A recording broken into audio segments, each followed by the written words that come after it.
Sud Radio, les Jeux dans tous leurs états. Thierry Guerrier, Joseph Ruiz.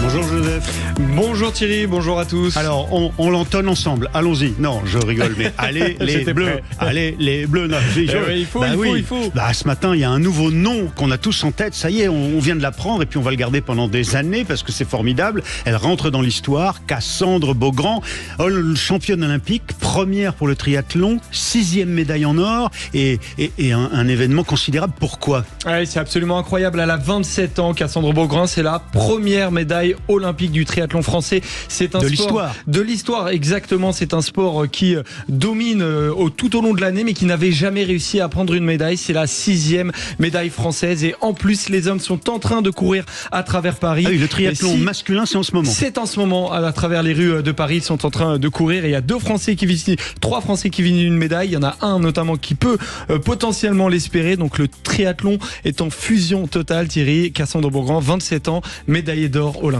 Les femmes, c'était ce matin avec cette belle victoire de Cassandre Beaugrand. Et puis les hommes, c'est en ce moment. On y revient évidemment dans les JO dans tous leurs états, les Jeux olympiques dans tous leurs états. Jusqu'à 13h, vous êtes avec nous. Alors ça, c'est le premier nom, Cassandre Beaugrand. Le second nom, c'est Léon Marchand. Ça y est, on le sait, parce que aujourd'hui, quand même, il faut en dire un mot, Joseph. Léon Marchand, il va tenter l'impossible, si j'ose dire. Ouais, Léon Marchand, il va tenter l'impossible. Alors, on rappelle, médaillé d'or sur 400 mètres 4 nages. Et là, il va essayer de poursuivre sa moisson.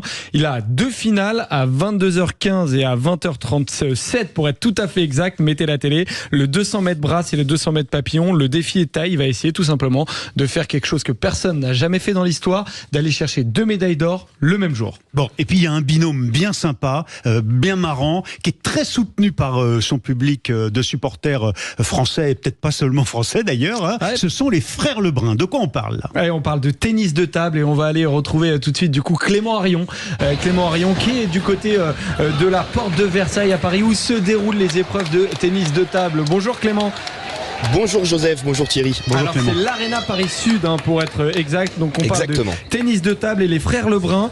Tout le monde est venu pour eux. Dites-nous s'il y a une effusion particulière avec l'arrivée des 2 frères.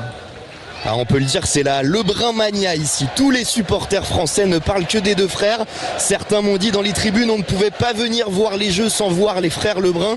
Ça nous promet 2 heures d'ambiance complètement folle cet après-midi, parce que Joseph, il joue à 1 heure d'intervalle. Alexis à 15h et Félix à 16h. Ouais, magnifique. On aimerait y être, mais vous allez nous faire vivre ça, Clément Arion, en direct de l'Arena Paris Sud. C'est plein, Clément. Il y a du monde. Là, on l'entend. C'est complètement plein. C'est complètement plein ce matin depuis 10h, 6000 supporters, 6000 spectateurs dans cette Paris Sud Arena. Alors c'est les petits blondinets avec leurs lunettes. Enfin, je dis les petits blondinets parce qu'ils sont plus jeunes que moi. Ils sont très jeunes, ils sont extrêmement jeunes. Donc avec leurs lunettes, c'est pour que les gens repèrent. On n'est pas à la télé là. Exactement. Alors ça c'est pour les performances sportives. Et puis il y a de la géopolitique qui s'invite au milieu du jeu. On va voir ça avec vous, Quentin Gérard, avec une histoire folle, parce que Dayle Ojeda, une judokate, judo à Cuba, une judokate cubaine qui a profité de nos Jeux olympiques chez nous pour s'enfuir, c'est-à-dire pour demander l'asile politique, en tout cas quitter la France, Cuba, dans laquelle elle était retenue. Elle s'appelle Dayle Ojeda. Racontez-nous l'histoire, Quentin Gérard. C'est ça. Alors Dayle Ojeda, normalement, elle ne participe pas aux Jeux Olympiques. Elle est venue pour préparer une autre athlète, c'est ça. Elle était dans la délégation cubaine. Oui, tout à fait. Une autre cubaine. Et depuis hier, on ne sait pas où elle est. La délégation cubaine ne sait pas non plus où elle est. Donc c'est quand même assez fou. Mais finalement, c'est assez fou, mais assez récurrent aussi. Ça revient. C'est-à-dire qu'elle en a profité pour se glisser et quitter les pattes de ces commissaires politiques cubains qui la surveillaient et qui voulaient la ramener au pays. C'est ça. Après, on ne sait pas encore si la dossier va ou si elle a déjà demandé l'asile en France. C'est une possibilité. Ça arrive assez souvent. Ça rappelle l'ère soviétique. Notamment, on peut citer quelques exemples comme ça dans l'histoire des Jeux Olympiques sous l'époque soviétique. Notamment, on est en 1956 lors des Jeux de Melbourne en Australie. 45 sportifs hongrois avaient obtenu l'asile dans le pays. Plus récemment, en 2012, pendant les Jeux de Londres, c'était les Camerounais, quand ils revenaient au pays, une délégation de 30 37 Camerounais, ils étaient 7 à manquer à l'appel. Ou en 1996, presque toute l'équipe féminine de basket de l'ex-Zaïre, maintenant République démocratique du Congo, avait profité des Jeux d'Atlanta pour rester aux États-Unis. Et puis alors du côté de Cuba alors. Mais c'est Cuba justement qui reste le champion olympique en matière de défection. De nombreuses compétitions sportives à l'étranger ont déjà été le prétexte pour de telles disparitions, que ce soit au JO, mais au baseball, au foot, au volley également. Et dernier exemple en date, c'est lors des Jeux panaméricains en Chili. C'était en novembre dernier. Une vingtaine d'athlètes cubains avaient pris la fuite avant la fin des compétitions. 8 d'entre eux avaient notamment obtenu l'asile. Mais à noter que c'est la Corée du Nord qui se montre un petit peu plus dissuasif en la matière. Le pays menace carrément les athlètes tentés par l'exil de placer leurs proches dans des camps de travail. Bon, mais merci Quentin. Alors Joseph, en vérité, les Jeux, c'est une occasion de venir chercher le dépassement sportif, mais de venir aussi, et surtout en France, le pays de la liberté, de venir chercher la liberté. Ouais, exactement, et la judokate Dailé Ojeda, on va voir si c'est exactement ça, mais on va essayer de savoir, est-ce que c'est véritablement possible de demander l'asile quand on est comme ça, dans une délégation des Jeux Olympiques et de disparaître pendant une Olympiade. Du coup, on est en ligne avec maître Vanessa Hedberg. Bonjour.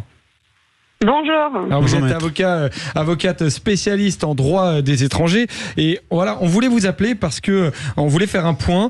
Là aujourd'hui, si Dailé Ojeda a décidé de demander l'asile en France, est-ce que ça va être possible pour elle ?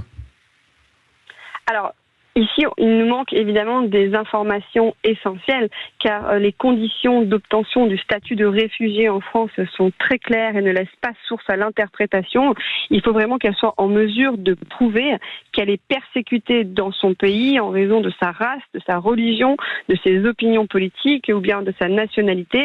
Ici, effectivement, si Cuba souffre d'une dégradation de ses conditions de vie depuis le Covid, ils s'en sont jamais remis, et que des centaines de milliers de Cubains ont choisi de quitter l'île au cours de ces 2 dernières années.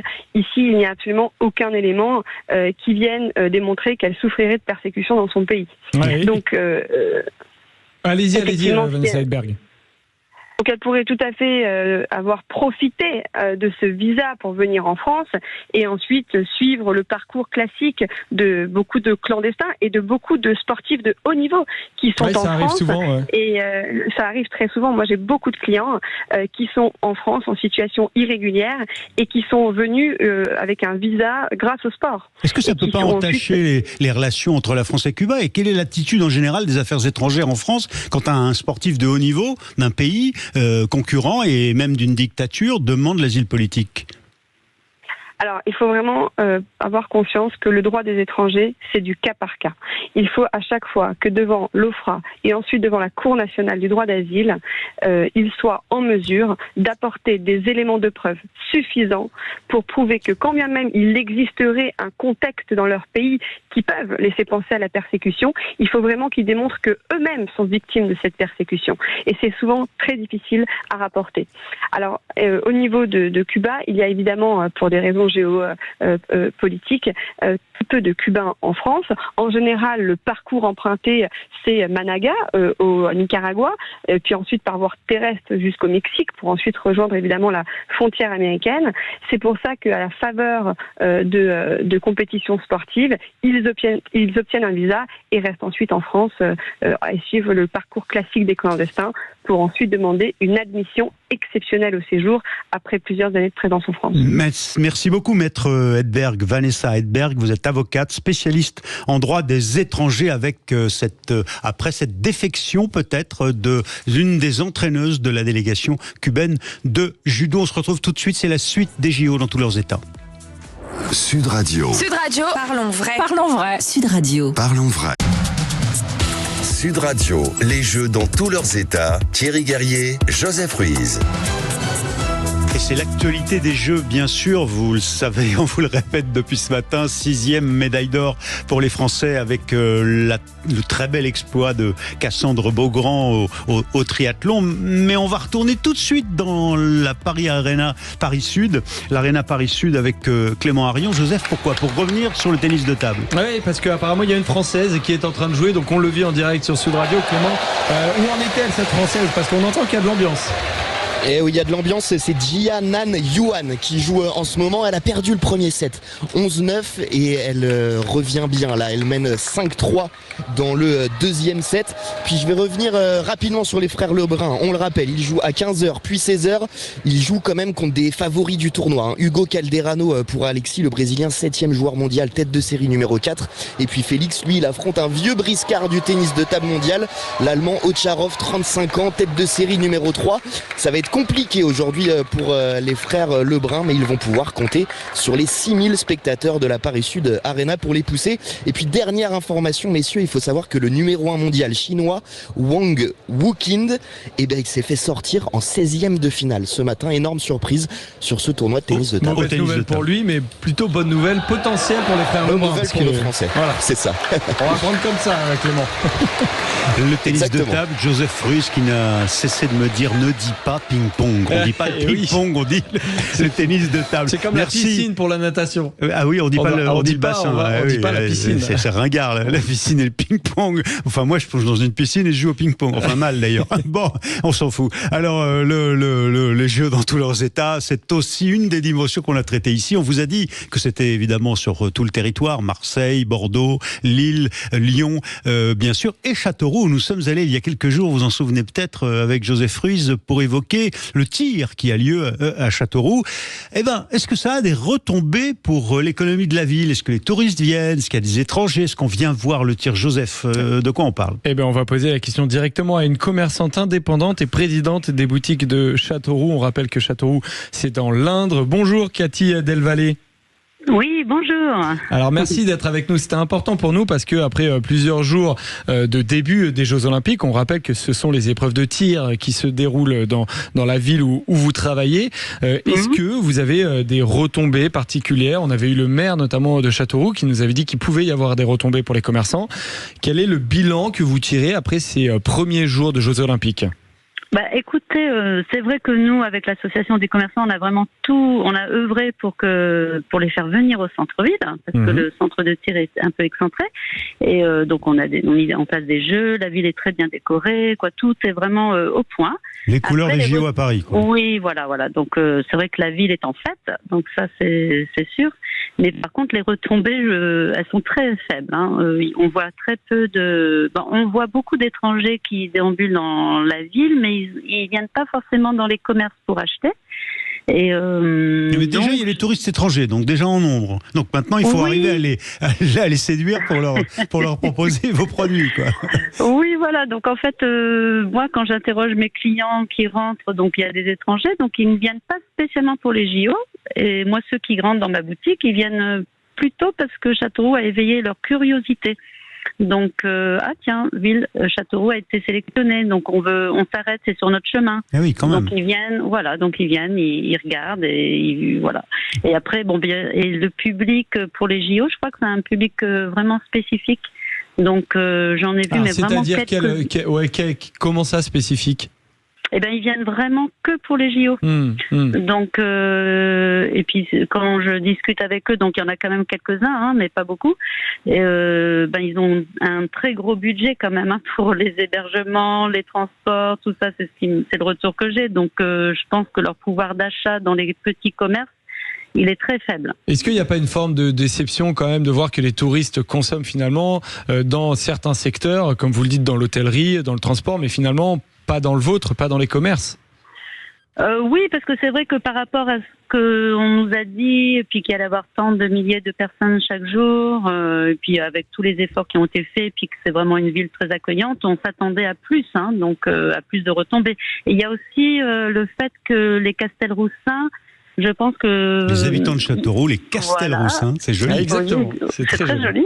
Donc il y en a beaucoup, ils sont partis en vacances parce que les mois précédents, les JO, je pense qu'ils ont eu un peu peur de la foule et tout. Ils se sont dit, on va aller prendre nos vacances. Ça, c'est la différence avec l'été habituellement, au fond, cette année, Cathy Delvalet. Eh ben, habituellement, Châteauroux se vide vraiment au mois d'août, comme Paris. Ah oui. Et au mois de juillet, on a quand même une belle saison. Mais quel temps il fait d'ailleurs chez vous? C'est encore c'est les orages déjà ou c'est encore la canicule? C'est la canicule. Là, aujourd'hui, le ciel est bien gris, donc il prévoit des orages, mais il fait encore très très chaud. Ça va être compliqué alors d'attirer un peu dans les commerces. Est-ce que vous sentez une ambiance quand même particulière, voilà, pour les personnes qui viennent dans vos boutiques? Est-ce qu'elles vous disent quand même que c'est sympa pour ceux qui sont restés là? Parce que ce que vous nous dites, c'est que certains ont eu même un petit peu peur des Jeux Olympiques, en se disant on va quand même partir sur cette période-là et revenir. Qu'est-ce qu'ils vous disent les habitants de Châteauroux qui sont encore présents?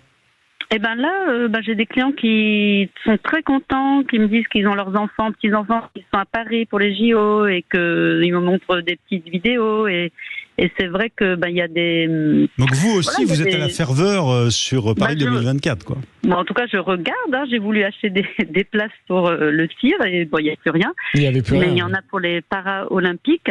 Donc, vous allez y aller pour les Paralympiques, on le rappelle, les Paralympiques. En tout cas, voilà, c'est normal. Habituellement, je m'y intéresse pas du tout, mais c'est vrai que là, c'est vraiment une occasion. Donc, je me dis pourquoi pas. Bon, mais alors, Cathy Delvalle, présidente des boutiques de Châteauroux, commerçante des Castelroussins, très bien. Alors allons-y, faisons un peu de pub à Châteauroux. Châteauroux, c'est le centre-ouest, un peu en dessous de Tours, centre de la France. Dites-nous, qu'est-ce qu'il y a à voir chez vous, par exemple? Qu'est-ce que vous diriez à quelqu'un qui vous dit, je veux venir à Châteauroux, mais qu'est-ce que je vais y voir? Il y a quoi? Une cathédrale, le tir olympique, mais qu'est-ce que vous mettez en avant, vous, les Castelroussins? Écoutez, nous on met en avant vraiment la campagne qui est à 2 heures uniquement de Paris par train, donc c'est un train direct. Après, on a la maison de George Sand, on a ah oui, c'est essentiel ça. Oui, voilà, donc très visité. On a aussi les étangs de la Brenne où il y a des observatoires pour magnifique zone humide avec de très beaux étangs qu'est la Brenne, un peu comme dans la zone de Lyon, par exemple. Vous connaissez bien Châteauroux, Thierry? Non, mais je trouve, je connais beaucoup la France, j'aime beaucoup la France, et je trouve que c'est une superbe occasion de rendre hommage, notamment, en effet, la maison de George Sand, la grande écrivaine, et puis, qui a été l'amie de Chopin, et puis bien sûr, les étangs de la Brenne. Merci à vous, Cathy Delvalle, vous êtes commerçante, indépendante à Châteauroux, présidente des boutiques de la ville de Châteauroux, dans l'Indre. Mitigé quand même le bilan. Où il y a les épreuves de tir, donc qui se déroulent en ce moment et qui se dérouleront bien sûr pour le tir paralympique. Il n'y a plus de place pour le tir. Vous voyez, donc ça a marché, la délocalisation. Mais il y en a encore pour les Paralympiques, vient de nous dire à l'instant Cathy Delvalle. Merci d'avoir été avec nous. On se retrouve tout de suite. C'est la suite des JO dans tous leurs états avec Joseph Ruiz. Sud Radio. Parlons vrai. Sud Radio. Parlons vrai. Sud Radio, les Jeux dans tous leurs états. Thierry Guerrier, Joseph Ruiz.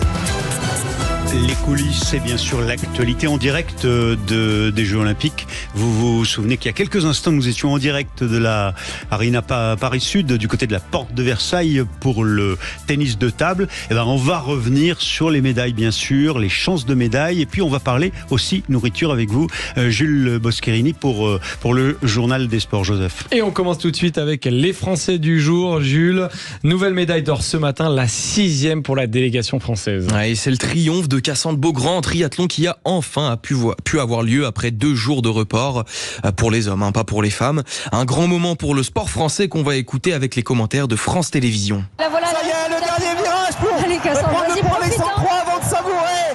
C'est son jour de gloire. Cassandre Beaugrand, première française. Championne olympique de triathlon, le premier titre de l'histoire du triathlon français.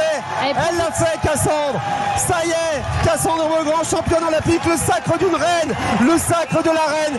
Une performance majuscule pour la Française en 1h57 qui a vécu une avant-course un peu particulière, comme elle l'a révélé au micro de France Télévisions. Je me suis mise à vomir avant le départ, ça m'était jamais arrivé. Je me suis dit, Cass, non. Il y a Georgia Taylor-Brown qui était là et qui me dit, c'est juste une course, tu peux le faire. Tu peux y arriver et tout. Et en fait, tout le reste de la course, j'ai été vraiment très concentrée, je pense. Je me suis fait quelques petites frayeurs parfois, surtout avec les chutes à côté de moi, donc j'ai essayé de me replacer. Vous avez entendu, on va désormais l'appeler comme elle s'appelle elle-même, hein, Cass pour Cassandre. Jules Bousquet. Cass qui avait de la pression, mais il y avait aussi de l'émotion, hein, Jules, dans sa voix, et c'est d'ailleurs une première historique. Ah mais oui, tout à fait, la victoire est d'autant plus belle car il s'agit de la première médaille individuelle dans l'histoire du triathlon français aux Jeux Olympiques. En 2021 à Tokyo, la France avait déjà accroché une médaille, c'était le bronze mais en relais mixte. Alors d'autres médailles aujourd'hui, en tout cas on espère, on en a déjà passé en revue avec Joseph, mais Jules, on va refaire le tableau en quelque sorte des espoirs de la journée. Oui, sacré programme aujourd'hui, hein, avec beaucoup d'espoir pour les tricolores, à commencer par le judo et l'entrée en liste de la Française Marie-Ève Gaillet dans la catégorie des moins de 70 kilos. La vice-championne du monde en titre qui veut aller chercher son premier podium olympique s'est d'ailleurs qualifiée pour les quarts de finale après sa victoire contre l'Israélienne Maya Goshen. Le BMX aussi avec la finale homme du freestyle. On y retrouvera Anthony Jean-Jean, place de la Concorde, qui vise une médaille à 14h15 et c'est d'ailleurs l'objectif qu'il a affiché hier après sa qualification au micro d'Eurosport. C'est toujours un step à passer, donc c'est fait, je suis très content. Et demain c'est le meilleur des deux runs qui compte, donc pouvoir s'inviter et poser le meilleur de ce que je suis capable. Donc voilà, c'est ce que j'ai prévu en tout cas. Et j'ai hâte de vivre ce grand moment avec le beau public français qui va venir demain en masse. C'était Anthony Jean-Jean, donc du BMX. Ouais, exactement, et alors qu'il y a des épreuves qui sont en cours, Jules, et notamment le triathlon homme, on a vu que les femmes avaient pris une médaille d'or, qu'en est-il pour les hommes? Chez les hommes, ça vient de se finir et c'est le Britannique Aixi qui remporte la médaille d'or devant Hayden Wild. Le Britannique passe devant le Néo-Zélandais dans les derniers mètres et le Français Léo Bergère rafle la médaille de bronze après une course épique. Son compatriote Pierre Lecor finit au pied du podium. Ouais, c'était incroyable, hein, un final absolument dantesque. Il y a aussi des finales très attendues dans le bassin de la Défense Arena, 3 finales pour être précis. Ouais, celle de Léon Marchand, bien évidemment, engagé sur le 200 mètres brasse à 20h36 et sur le 200 mètres papillon à 22h08. Le Toulousain est en passe de remporter son pari fou avec 2 nouvelles médailles d'or avant de se tourner vers le 4 x 100 mètres 4 nages en équipe et le 200 mètres 4 nages. Sans oublier la finale de la distance reine avec Maxime Grousset qui dispute à 22h15 le 100 mètres nage libre. Le Français, double médaillé mondial sur la distance, a un véritable coup à jouer pour sa première participation aux Jeux. Bon, et on termine par une déclaration assez surprenante, Jules. Une gymnaste américaine, pas de n'importe laquelle, qui parle de la nourriture française. Et pour reprendre les mots d'un célèbre commentateur, oh Simone, pas ça Simone, pas aujourd'hui, pas maintenant, pas après tout ce que tu as fait.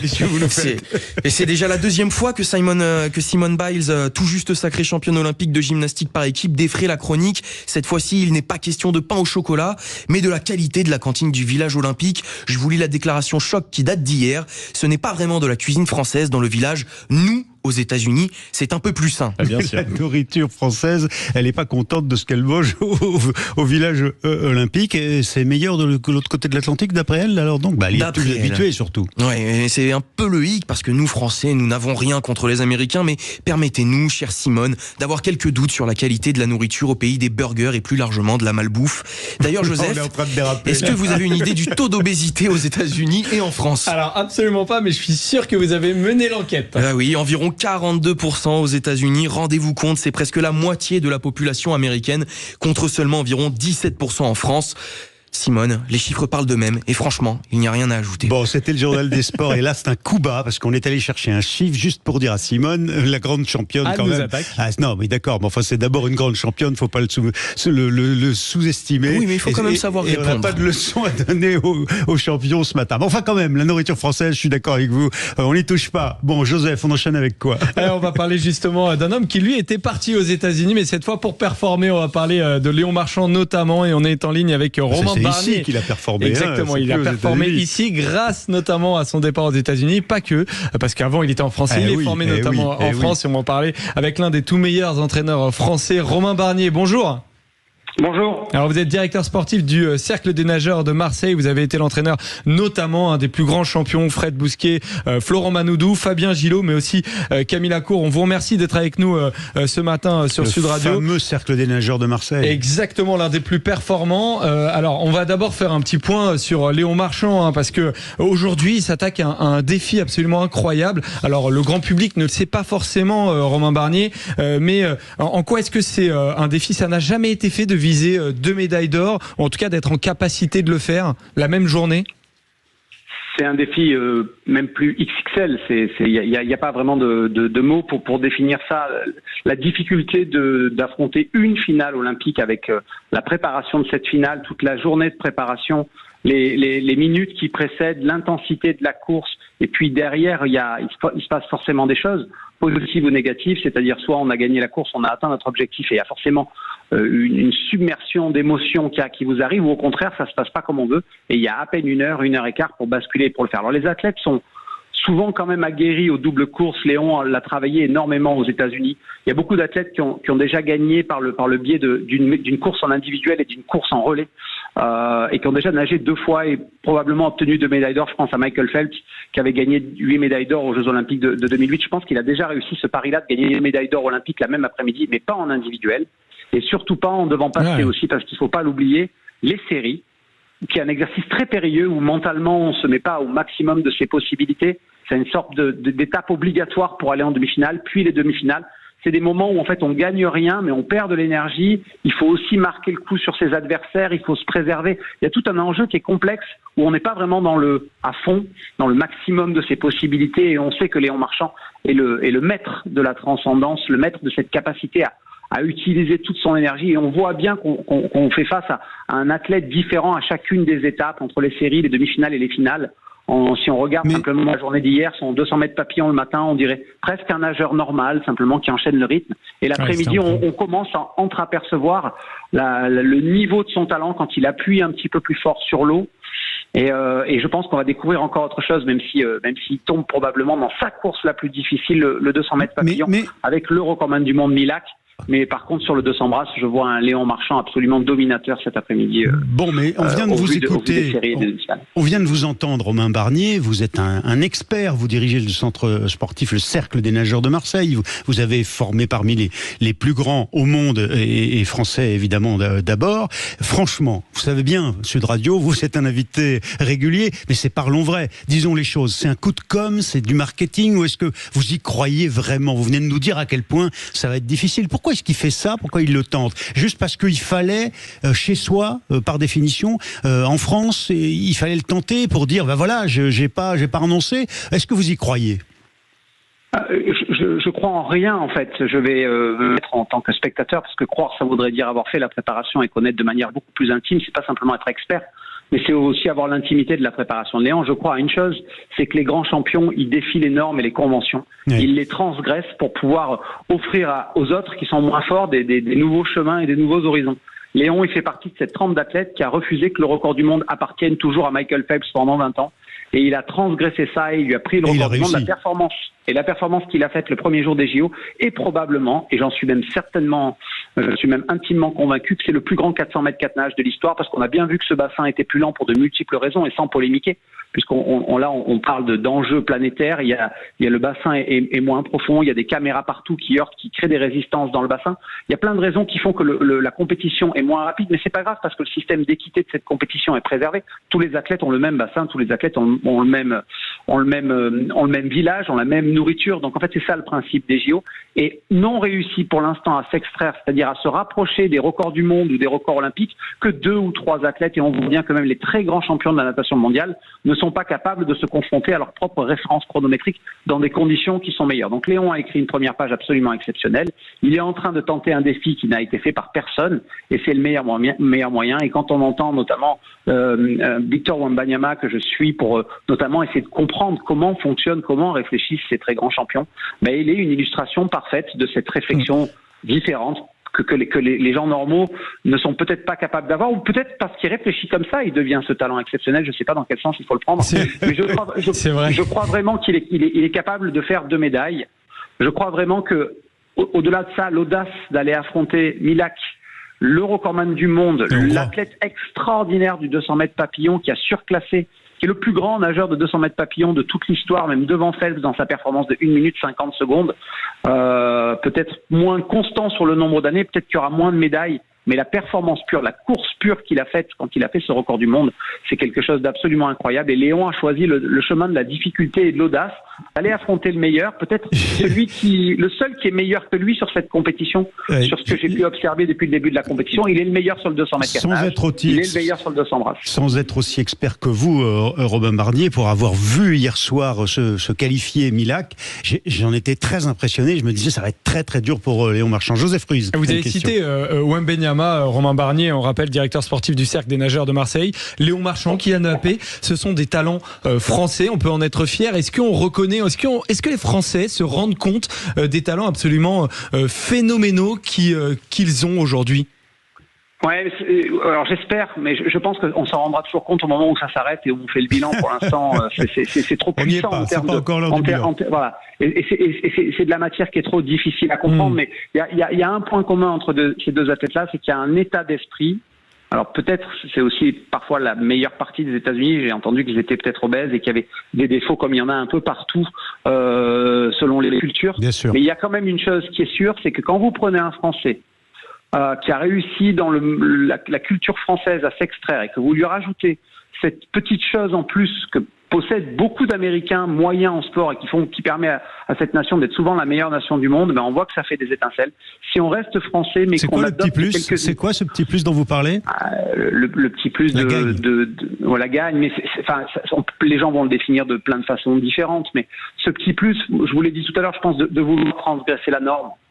De ne pas accepter ce qui se passe. Alors, certains disent on a rendu l'impossible possible. Voilà, c'est juste un état d'esprit de défi et de challenge. Quand j'entends les réactions de Léon à chaque fois, c'est pur. Il parle pas du passé, il parle pas du futur, il parle pas de je vais réussir ou peut-être. Il n'y a pas de point d'interrogation. Il y a que les faits, il y a que les ressentis et il y a que le chemin de la course d'après. Il est très honnête et très pur dans ses réflexions. Il dit je suis parti assez vite, mais ça a piqué, ça fait mal au bras. C'est un être humain qui vous explique les choses et qui fait des choses irrationnelles, mais en les expliquant de manière rationnelle. Ouais. Et on avait la même chose par rapport à Antoine Dupont, qui a pris finalement le contrôle des meilleurs joueurs. J'en ai oublié Antoine Dupont tout à l'heure.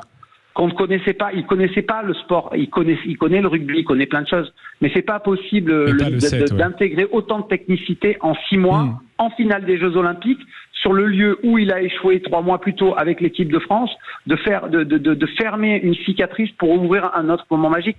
C'est pas possible d'aller aussi vite dans la transformation des émotions et de la compréhension de son propre mécanisme. Et c'est, je crois, là un peu la magie de Léon, de Victor, d'Antoine. Et qui sont absolument incroyables. Alors, on le rappelle, Romain Barnier, directeur sportif des cercles de nageurs de Marseille, 20h37, 200 mètres papillon, la finale de Léon Marchand, la première, et la deuxième à 22h15, le 200 mètres brasse. Pour terminer, Romain Barnier, il y avait juste 2 petites questions que peuvent se poser les téléspectateurs en regardant ou en écoutant. C'est quand ils arrivent dans les bassins, devant les bassins, pourquoi est-ce qu'ils portent des doudounes? Est-ce qu'il fait froid dans la piscine olympique? Et pourquoi est-ce qu'ils se frappent les pectoraux comme ça? Les hommes, évidemment. Pour un 30 secondes d'expertise, on avait observé par des études médicales qu'un athlète qui est 1 degré, le plus proche possible en température des 37 ou des 37,5 en ayant chaud, va plus vite, les temps de réaction sont améliorés, les sensations de douleur sont diminuées. Ah oui, donc il reste dans le chaud exprès jusqu'au bout, quoi. Exactement. D'abord, les athlètes ont froid dans ces enceintes. Quand on est mouillé et qu'on sort, quand on est stressé, on peut avoir froid parfois. Et donc, on se couvre. Quand on a un accident de voiture, la première chose qu'on fait, c'est qu'on met une couverture de survie à quelqu'un, alors que il peut ne pas faire froid dehors, et on met quand même cette couverture. Ouais. Donc, c'est quand on a peur, quand on a de l'adrénaline, etc., souvent, on peut avoir cette sensation de froid et on se met dans ces dernières zones de confort. Et surtout, on veut que ses muscles soient chauds parce que c'est tout le principe pour pouvoir ensuite, parce qu'il faut imaginer que... Doudounes, alors. Voilà, la fin de l'échauffement, c'était 30 ou 45 minutes avant et qu'il y a quasiment peu d'activité et qu'il faut rester en température pour être performant dès les premiers instants de la course. Merci infiniment, Robin Barnier, d'être venu nous apporter vos lumières, parce que je rappelle que vous êtes directeur sportif du Cercle des nageurs de Marseille, qui a beaucoup de champions à son palmarès. C'est passionnant de vous écouter. Toutes vos explications nous ont vraiment ici passionnés. J'espère les auditeurs de Sud Radio aussi. Les JO, dans tous leurs états, c'est tout de suite. Sud Radio. Parlons vrai. Parlons vrai. Sud Radio. Parlons vrai. Sud Radio. Parlons vrai. Sud Radio, les Jeux dans tous leurs états. Thierry Guerrier, Joseph Ruiz. Avec Joseph, on revient sur l'actualité des Jeux Olympiques, bien sûr, les résultats sportifs et puis aussi les coulisses. Alors il y a parmi les coulisses des Jeux Olympiques, il y a les fan zones, bien entendu. On est allé à Perpignan, on est allé à Châteauroux, et puis là on va aller dans Paris avec une fan zone un peu particulière. Joseph, de quoi s'agit-il? Une fan zone pour la communauté LGBT. La Pride House a ouvert. Les trans, par exemple. Exactement. Bon, on va en parler. La Pride House a ouvert ses portes au Rosa Bonheur. Donc c'est un endroit sur la Seine en face des Invalides, dans le 7e arrondissement de Paris, et elle a été inaugurée par plusieurs personnalités politiques, Aurore Berger, Amélie Oudéa-Castéra et Jean-Luc Romero Michel, adjoint à la mairie de Paris, chargé des droits humains, de l'intégration et de la lutte contre les discriminations. Il est avec nous. Bonjour Jean-Luc Romero. Bonjour. Bonjour. Merci beaucoup d'être avec nous. Alors, pourquoi est-ce que c'est important d'ouvrir une Pride House, et expliquez-nous en quoi elle consiste, qu'est-ce qu'on y trouve? Alors bon, c'est pas quelque chose de nouveau, hein, puisque dans le milieu sportif, je crois que c'est la 24e en 14 ans, et tous les derniers Jeux Olympiques ont eu une Pride House. Alors je veux dire la maison de la fierté. Voilà, la maison de la fierté. Vous avez dit tout à l'heure pour les personnes LGBT, mais c'est ouvert à tout le monde. Évidemment, ce n'est pas réservé aux personnes LGBT, parce qu'en fait le but, c'est à la fois évidemment de sensibiliser les spectateurs aux problèmes de LGBT-phobie qui existent beaucoup dans le sport, hein, c'est une réalité, et puis de déployer enfin des pratiques qui soient beaucoup plus inclusives. C'est aussi l'occasion pour les sportifs LGBT qui osent le dire, ils sont pas très nombreux aujourd'hui, de pouvoir être aussi visibilisés. Et puis bien sûr, c'est une fête, ça célèbre les Jeux comme dans tous les fan zones que vous évoquiez tout à l'heure. Mais Jean-Luc Romero Michel, on se souvient, hein, je dis ça pour le rappel, il y a eu de la part des Argentins qui sont sifflés en ce moment dans les stades. Il y a quelques semaines, dans le rugby, il y a eu des attaques racistes et des attaques homophobes contre l'équipe de France. Donc le lieu de la Pride House, de cette maison de la fierté, c'est de rappeler qu'il y a parfois des problèmes et qu'il faut y remédier. Et il y a des gens qui sont différents mais qui ont le droit d'exister. C'est un peu ça votre objectif? Oui, bien sûr, parce que on le sait aujourd'hui, dans le sport, ça reste plus compliqué.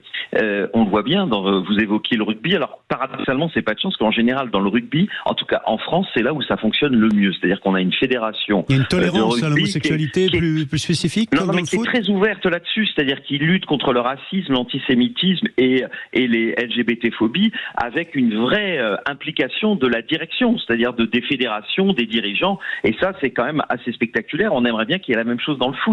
Parce que dans le foot, c'est pas tout à fait la même chose. Ça veut dire quoi? Que dans le foot, ils ont peur, et dans d'autres sports aussi? C'est-à-dire que dans le foot, quand il y a la journée mondiale contre le racisme, tous les footballeurs y participent, et enfin, et tant mieux. Quand c'est la journée contre l'homophobie, il y a certains footballeurs qui refusent, et la fédération ne leur dit rien.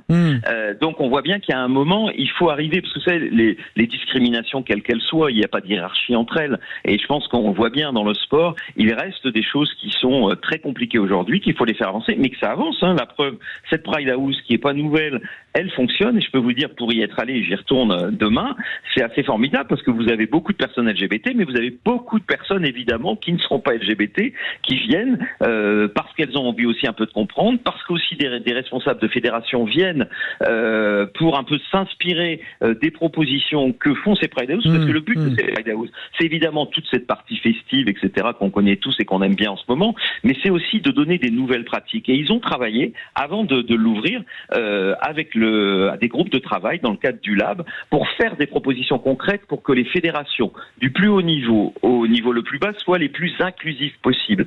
Contre le racisme, contre l'antisémitisme, le sexisme aussi qui parfois peut être extrêmement compliqué, et bien sûr les LGBT-phobies qui restent un tabou dans certains pays et dans certains sports. Mais Jean-Luc Romero Michel, on rappelle, vous êtes adjoint à la mairie de Paris, chargé des droits humains, de l'intégration et de la lutte contre les discriminations. La Pride House, voilà, elle ouvre quand même sur un fond de polémique après la cérémonie d'ouverture des Jeux. Et justement, il y a la DJ Barbara Butch qui était au milieu du tableau incarné par des drag queens pendant la cérémonie d'ouverture des JO, qui est la cible d'une vague de cyberharcèlement. Et Quentin Gérard, notre journaliste, va un peu expliquer pourquoi. Quentin Gérard, il y a une enquête qui a été ouverte après cette plainte. Oui, elle avait d'abord, Barbara Butch, dénoncé sur Instagram le déferlement d'insultes qu'elle recevait avant de porter plainte hier. Et ce matin, son avocate était sur RMC et indiquait le genre de message dont elle est la cible. Elle reçoit des insultes à caractère antisémite, donc typiquement celle juive, grossophobe, lesbophobe, transphobe, sexiste. des insultes très violentes qui s'accompagnent aussi de menaces de mort, qui s'accompagnent de tout un tas d'autres menaces, menaces de torture, menaces de violence, menaces d'atteinte à son intégrité physique. Des milliers de menaces qui viendraient du monde entier. Elle a aussi précisé ce matin, pour le coup, Barbara Butch, qu'elle recevait un bon nombre de croix gammées. Le parquet a annoncé que le pôle national de lutte contre la haine en ligne a saisi l'Office central de lutte contre les crimes contre l'humanité et les crimes de haine pour une enquête portant sur les messages discriminants à raison de la religion ou l'orientation sexuelle. Des faits qui sont susceptibles d'être qualifiés d'injures aggravées par la discrimination, menaces de mort et provocation publique aux atteintes volontaires à la vie ou à l'intégrité physique.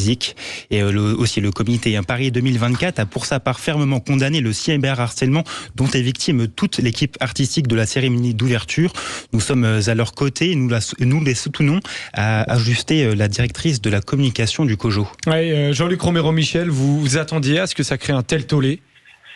Écoutez, d'abord, comme vous disiez, enfin, toute notre solidarité avec Barbara Butch, parce que personne ne peut accepter toutes les insultes qu'elle reçoit, qui sont vraiment. En plus, elle reçoit toutes sortes d'insultes qu'on vous évoquait. C'est plutôt les réseaux sociaux que la réalité de oui, bien sûr, mais quand même, c'est quand même vous savez, c'est quand même d'une violence absolue. Mais bien sûr, et il faut aussi le dire, ça représente pas la majorité des Français. Vous avez vu les Français quand on les a interrogés pour savoir ce qu'ils avaient pensé de la cérémonie, 85% l'ont adoré. Voilà, mais bien sûr. Il y a une partie, notamment l'extrême droite, quand on voit certains propos de Marion Maréchal Le Pen, faut pas s'étonner après qu'il y ait des extrémistes qui envoient des insultes pareilles, surtout quand en plus on dit n'importe quoi. Elle n'a absolument pas mimé la scène, ça a été prouvé depuis, et il n'était pas question de stigmatiser les catholiques et les chrétiens dans le monde, mais évidemment voilà, aujourd'hui on est avec les réseaux sociaux, il y a un vrai problème, et vous l'avez dit, ça ne représente pas le pays, ça c'est clair, mais c'est quand même d'une violence absolue, c'est des artistes comme elles